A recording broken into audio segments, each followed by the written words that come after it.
Hi అందరూ ఎలా ఉన్నారు? నా ఇన్స్టాగ్రామ్ పోయిందని మీరు టీవీ ఛానల్లో చూశారు కదా. ఇది మరీ దారుణం కదండి.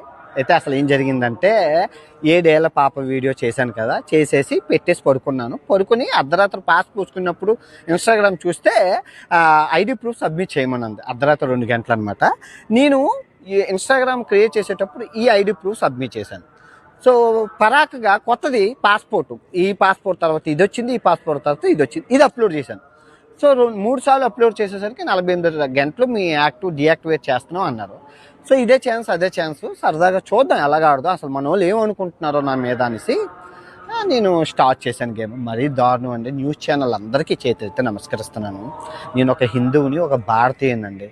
నేను ఎంతో కష్టపడి 130 దేశాలు తిరిగి ఎంతో రక్తం చిందించి నేను పుట్టెరిగి ఎవరికీ పాపం చేయలేదండి. పాపము భగవంతుడు సాక్షిగా చెప్తున్నాను, నేను ఎవరికీ పాపం చేయలేదు. 80 లక్షల రూపాయలు ఈ చేత్తో ఇచ్చాను. పేదరికంలో ఉన్నా కూడా ఈ చేత్తో ఇచ్చాను. నేను పొద్దున లెగిస్తే దానం ధర్మం న్యాయం.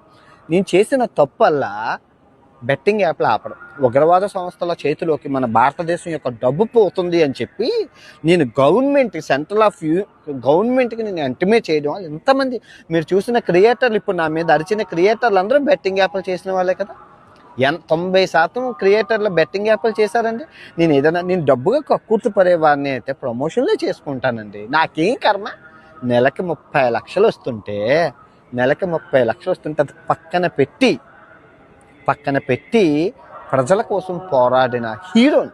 భారతదేశంలో బెట్టింగ్ యాప్లు పోయాయి అంటే దాని ముందుండి 6 సంవత్సరాలుగా పోరాడి తీసుకెళ్ళాను. అందుకే ఎంతమందికి కక్ష.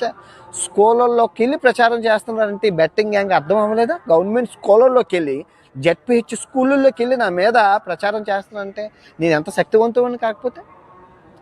చాలా దారుణం అండి. మేము టీవీ ఛానల్కి మళ్ళీ చేతులు ఎత్తున నమస్కరిస్తాను. నేను ఒక హిందూ ధర్మంలో పుట్టాను.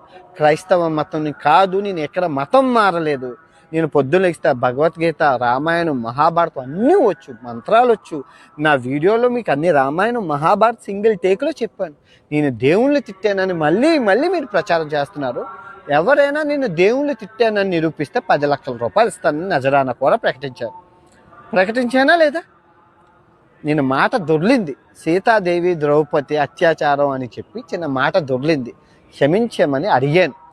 100 సార్లు చెప్పినా మీరు ఇంకా ఇన్స్టాగ్రామ్ పోయిన వెంటనే బయటకు వచ్చి దేవుళ్ళ తట్టబట్టే పోయింది. మరీ దారుణం టీవీ ఛానల్. మీకు నేను ఏ అన్యాయం చేయలేదు. నేను తలుచుకుంటే ఇన్ని మంది న్యూస్ ఛానళ్ళు నా వాడుకుంటాను. కొన్ని టీవీ ఛానల్ అయితే 40 వీడియోలు అలా పెట్టారండి. నేను అలా చిటికేస్తా పోతాయి. ఎన్ని ఛానళ్ళు పోతాయండి. కానీ అవతల వాడి పొట్ట కొట్టడం నాకు ఇష్టం లేదు. అంత పుణ్యం నా వల్ల. ఒకటి ఉల్లిపాయలు టమాటాలు వచ్చా, అసలు ఇన్స్టాగ్రామ్ అకౌంట్ పోయిందని ఎంతమంది వీడియోలు చేశారు కదా, ఎన్ని డబ్బులేనా మళ్ళీని? మీకు నేను ఇన్ని విధాలుగా ఉపయోగపడుతుంటే నా మీద ఇంత వీడియోలు సంపాదిస్తున్నారు మీరు. మళ్ళీ నేను ఇది చేశాను అది చేశాను అంటే మహాపాపం. మీరందరూ ఆనందించారు పోయిందని. మళ్ళీ నీకు కావాల్సి ఉన్నప్పుడు ఇంకో వారం, ఇంకో 2 వారాలు నాకు ఎప్పటికప్పుడు కావాలంటే ఈసారి ఫేస్బుక్, ఈసారి యూట్యూబ్ అన్నీ పోయేటట్టు చేస్తాను. మీరు ఆనందించడం కోసం, మీ ఆనందం కోసం దయచేసి మంచి పనులు చేయండి. 7 ఏళ్ల ఆడపిల్ల మీద వీడియోలు చేస్తే ప్రజలకు ఉపయోగపడుతుందని చెప్పాను. ఎవరూ చేయలేదు. నా ఇన్స్టాగ్రామ్ అకౌంట్ అన్ని టీవీ ఛానల్లోనే అదే, పొద్దు నుంచి రాత్రి వరకు అన్ని వాళ్ళు అదే. మరి దారుణం. ఒకరికి పోతే ఆనందమా? నేనేం పాపం చేశానని చెప్పండి. 99 మంచి పనులు ఉన్నాయి. నేనేం పాపం చేశాను చెప్పండి. సీతాదేవిని ఒక చిన్న మాట అన్నాను, దాన్ని క్షమించమని అడిగాను కదా. అంటే క్షమించరా ప్రపంచంలోని? దానికి కేసు కూడా కట్టరండి. కేసు కూడా కట్టడానికి వీలు. ఆ మాట దొరికింది, అందులో తప్పే ఉంది. ఇప్పుడు కొందరు ఉన్నారు మన పిలక పెట్టుకొని బెదవలు బైబుల్ని, ఖురాన్ని పచ్చి బూతులు తిడతారు. నేను అలా దేవుల్ని తిట్టలేదే. మాట దొరికింది. రామాయణం, మహాభారతం. అయినా నేను హిందూ ధర్మంలో పుట్టి ఇంత దేవుళ్ళు అన్నీ చూపించి మహాభారతం, రామాయణాలు, దేవుళ్ళని నేను ఎందుకు తిడతాను చెప్పండి? అన్ని మతాలు నాకు సమానమే. ప్రపంచ యాత్ర చేస్తున్నాను, అన్ని మతాలు సమానమే. నేను మసీదుకి వెళ్తే దండం పెట్టుకుంటాను, చర్చికి వెళ్ళినా దండం పెట్టి, గుడికి వెళ్ళినా దండం పెట్టి. నాకు అన్ని మతాలు, నేను ప్రపంచ యాత్రికుడిగా అన్ని మతాలకి రెస్పెక్ట్ ఇవ్వాలి. ఇవ్వకపోతే అవ్వదు. చిన్నప్పుడు హిందూ మతంలోనే ఉన్నాను. లోకజ్ఞానం తెలిసాక అన్ని మతాలు అంటే తెలుసుకోవడంలో తప్పేమైనా ఉందా? మీరు మత విద్వేషాలు రెచ్చగొట్టి అందులో భాగంగా నేను ఇప్పటికీ దేవుణ్ణి తిట్టానని ప్రతి ఒక్కరికి ప్రచారం చేస్తున్నారు. ఎంత మహాపాపం. ఇదిగోండి, గుర్తుపెట్టుకోండి.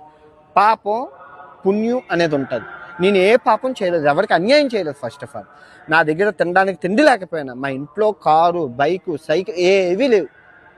మా ఇంటి మీరు టీవీ ఛానల్లో చూసారు, అందరూ వెళ్ళి చూపించారు, అన్ని టీవీ వాళ్ళును. చూడండి ఒకసారి, నాటకబారికి బాగోపోయినా బస్సుల్లోనే వెళ్తాం కానీ కార్లు కొనుక్కోలేదు. కానీ ఎంతమందికి నేను డబ్బులు ఇచ్చానండి చూసారు. ఫోన్లు కొన్నాను, సైకిల్ కొన్నాను, డ్రోన్లు, కెమెరా అన్ని మందికి ఇచ్చాను. అవన్నీ డబ్బులు కాదా?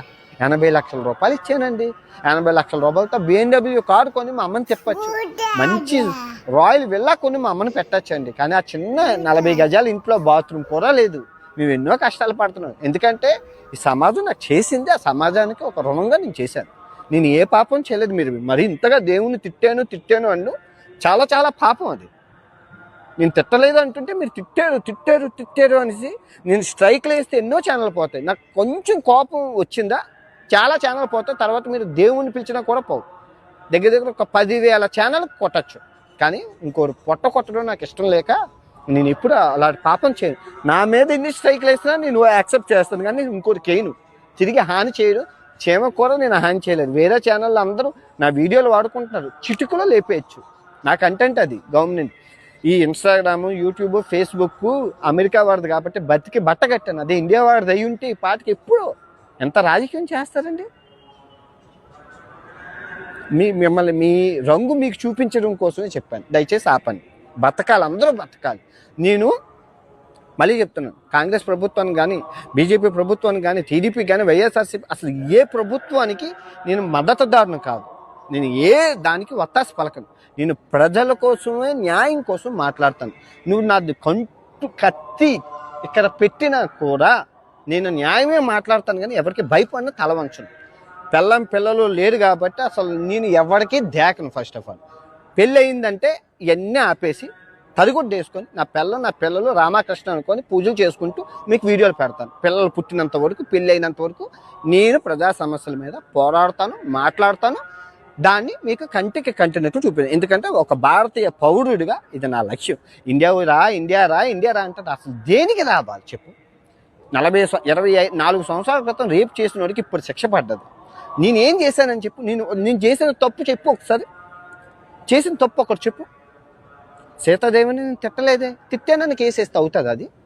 తిట్టలేదే తిట్టానని నేను 10 లక్షలు ఇస్తున్నాను నిరూపించంటే మీరు నిరూపించట్లేదు. ఇంకా దేనికి చెప్పు? ఇంక దేనికి ఏ సెక్షన్లో వేస్తారు మీరు? ఏ సెక్షన్? అసలు నేనేమైనా మనీ ఎవరినైనా తీసుకున్నాను? రేపు అన్నారు. ఆ రేపు అనేది ఎక్కడో కొలంబియాలో ఉన్న అమ్మాయిని తీసుకొచ్చి చెల్లి అని వీడియోలో చెప్పాను చెల్లని.